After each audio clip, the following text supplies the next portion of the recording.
Bienvenue à tous sur Polybidouille. Alors aujourd'hui nous allons parler de drone. Ceci est un drone FPV Racing. Je vais vous expliquer les définitions et comment en fabriquer un. Pour la prochaine fois nous ferons de la carrosserie et de la mécanique automobile. C'est parti pour le drone.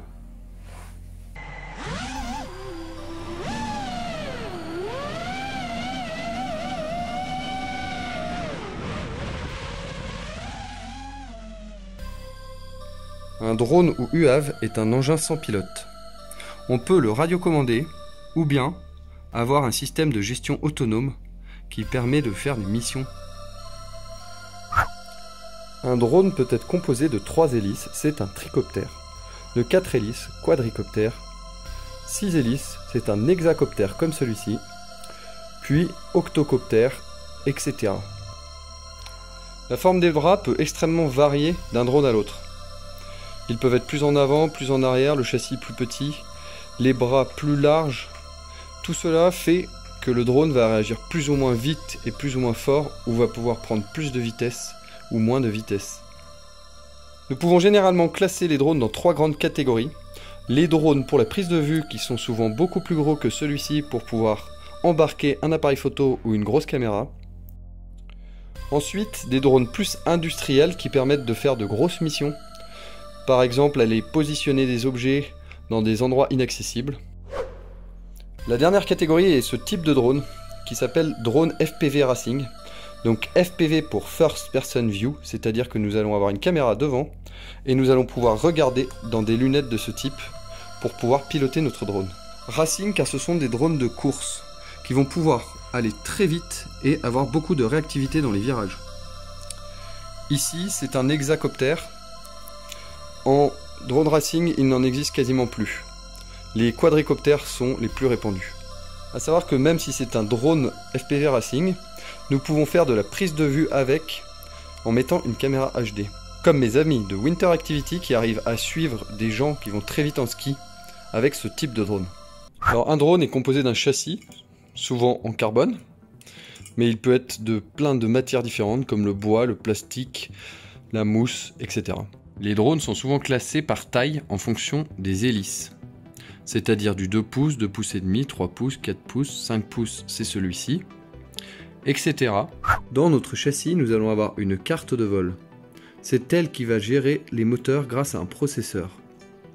Elle peut faire énormément de choses et nous pourrons la programmer depuis l'ordinateur. La carte de vol va donc envoyer des signaux à des contrôleurs moteurs, dits ESC. Ces ESC vont moduler la puissance envoyée sur le moteur. Nous avons donc ensuite le moteur, puis l'hélice. Le fonctionnement d'un drone est donc très simple. Il fait varier plus ou moins les différentes hélices, ce qui permet des déplacements dans tous les sens. Sur des drones, nous avons un pilotage assez proche des hélicoptères qui est en 4 mouvements. Si l'on accélère la totalité des hélices, le drone va monter. Si l'on diminue, il va descendre. Ensuite, si on accélère les hélices de l'arrière et qu'on diminue celles de l'avant, le drone va avancer. Pareil pour reculer, pareil pour aller à droite et à gauche.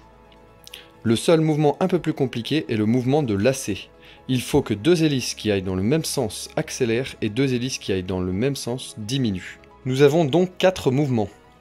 Le mouvement avant-arrière, qui est le tangage, pitch en anglais, le mouvement de roulis, qui est droite et gauche, qui est roll en anglais, le mouvement de lacet,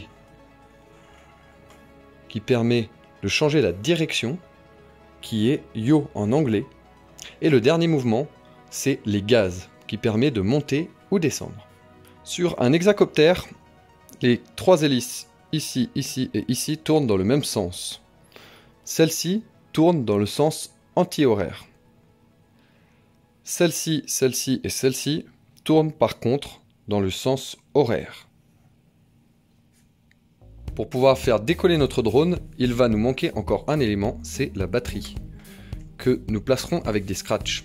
Les batteries ont des caractéristiques de tension et d'ampérage. Elles sont divisées par éléments. Ici, il y a 4 éléments, on dit donc 4S. C'est donc une batterie de 14,8 volts. Les éléments font tous 3,7 volts. L'ampérage ici est de 2200 mAh.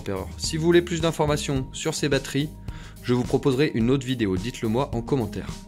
Avec tous les éléments que je vous ai présentés précédemment, notre drone pourrait décoller, sauf que nous n'avons aucun contrôle sur lui. Il va donc nous falloir une radiocommande. Une radiocommande est composée de boutons et de joysticks que nous pourrons bouger et qui enverra un signal à un récepteur.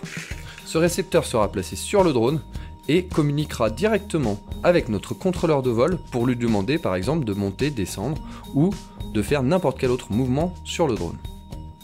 Avec tous les éléments que je vous ai montrés précédemment, notre drone peut voler, mais nous devons le piloter à vue, c'est-à-dire que nous le faisons voler en face de nous. En FPV, nous rajoutons une caméra, ici, et un émetteur vidéo. Ça c'est un gros émetteur, mais il en existe des beaucoup plus petits. Au sol, nous aurons un récepteur qui nous renverra l'image sur un écran ou les lunettes. Parfois, entre la caméra et l'émetteur vidéo, nous avons une carte électronique qui peut rajouter des informations directement sur l'image, comme les informations d'altitude, de vitesse, etc. Cet élément s'appelle un OSD, On-Screen Display. Il est maintenant très souvent intégré dans les cartes de vol. Il reste un dernier élément dont nous n'avons pas parlé, c'est le chargeur de batterie. Nos batteries étant des LiPo, lithium polymère, elles se doivent d'être chargées avec des tensions très précises. Sinon, elles peuvent devenir dangereuses et prendre feu. Nous devons donc charger avec un chargeur spécial que je ne détaillerai pas ici dans cette vidéo. Si vous voulez plus d'informations sur ces chargeurs, n'hésitez pas à les demander en commentaire.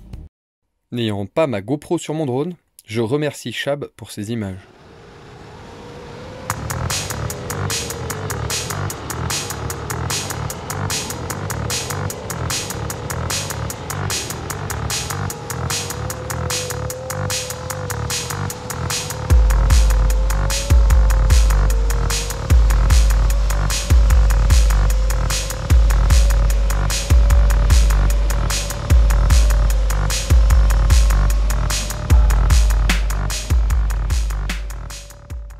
J'espère que cette vidéo vous a plu, et la prochaine fois, dans les épisodes de Drone FPV Racing, nous monterons entièrement un nouveau quadricoptère. Je vous montrerai toutes les étapes de A à Z pour faire votre drone facilement.